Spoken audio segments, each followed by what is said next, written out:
Hello, my name is Dami. Welcome to my kitchen. This week I am going to be continuing on how I survived by bulk cooking for my family. So I have run out of egusi. So I am going to be making egusi today. Egusi is also known as the melon seeds. I'm going to be cooking egusi with some Ugwu, which is also known as the fluted pumpkin leaves. So I have dried Ugwu here that my big sis sent me from Nigeria.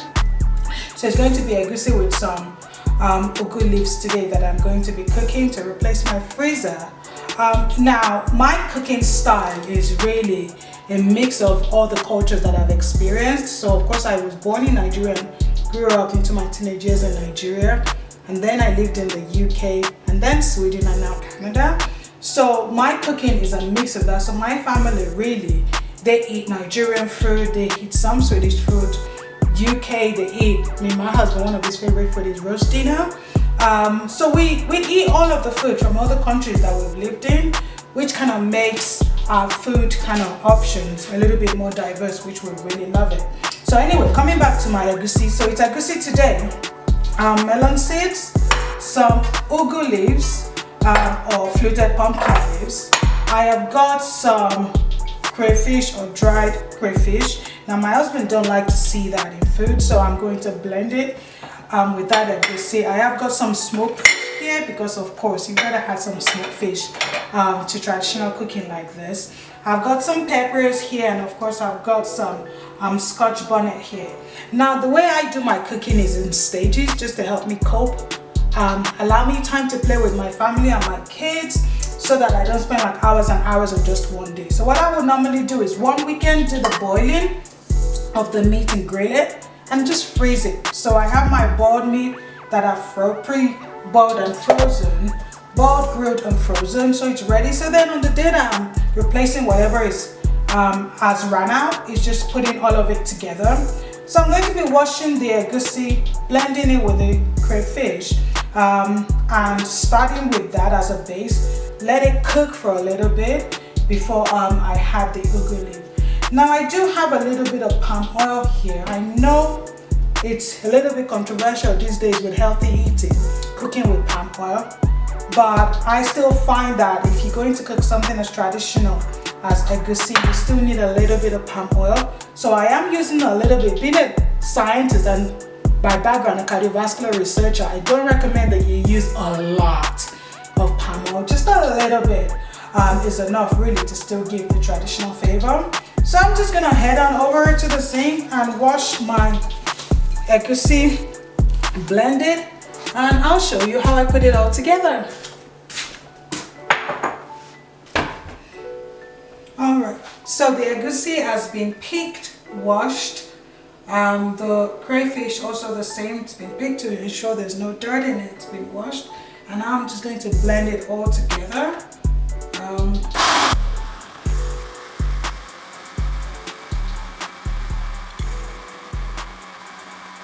I would normally check with a spoon to see if that's smooth enough and just check it between my fingers. And I think it could use a little bit more blending. Just going to add a little bit of water just to help it a little bit.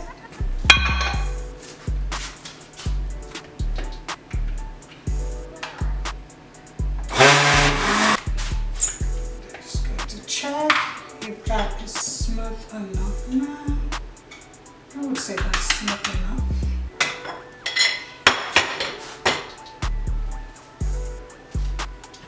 Pour in the pot gently, just because I don't want my backsplash or turning into orange.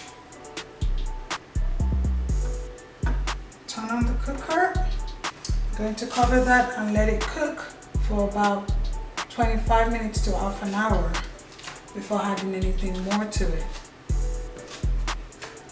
So,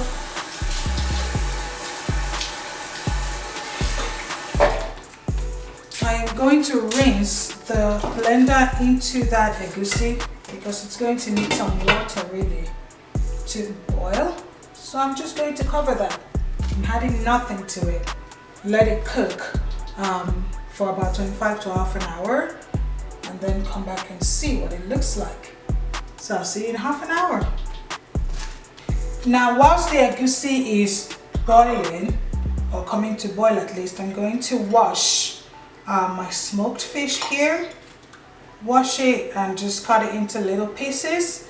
And I'm also going to go wash that dry pumpkin leaves or dry ugu that I have. I'm going to wash it and have it ready to add to the egusi. So I'm just going to go wash over here. The egusi has been boiling for about 15 minutes now. I'm just going to check it to show how it looks. I'm going to add the washed ugu into it just to give the ugu some time to come back alive really. Of course, it's been well dried, so now I need it to soak up all the water. I don't want this splashing all over my wall, so I'm going to cover that and just stir it in. Let it boil for another 10 minutes. Just going to put some water. So it's not too thick. Just add some water. I don't have a super thick.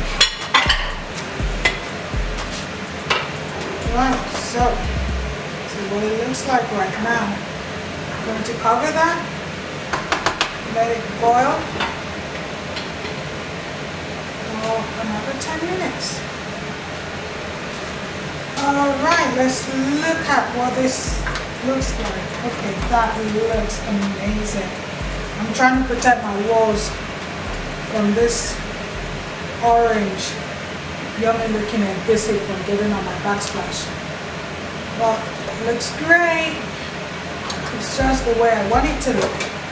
Now I'm just going to add that washed dried fish. Add that in. Put some Knorr cube.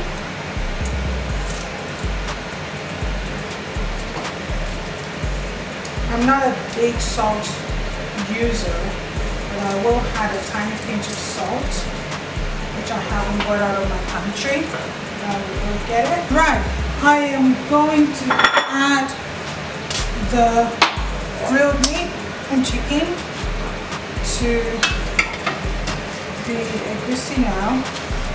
Just adding it gently again. I am quite protective of my backsplash. Do not want that getting in. Put that in.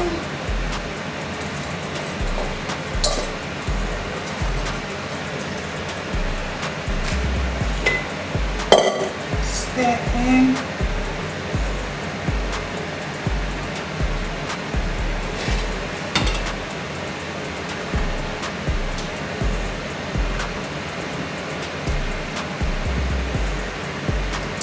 Give that another 10-15 minutes for the egusi to get in the meat, and it should be ready to go. Nice pounded yam with that during the week. Just cover that.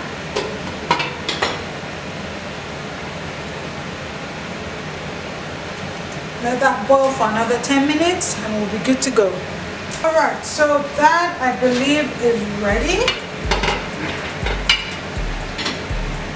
I think the process probably took about an hour perhaps. I didn't really time it, but it's ready.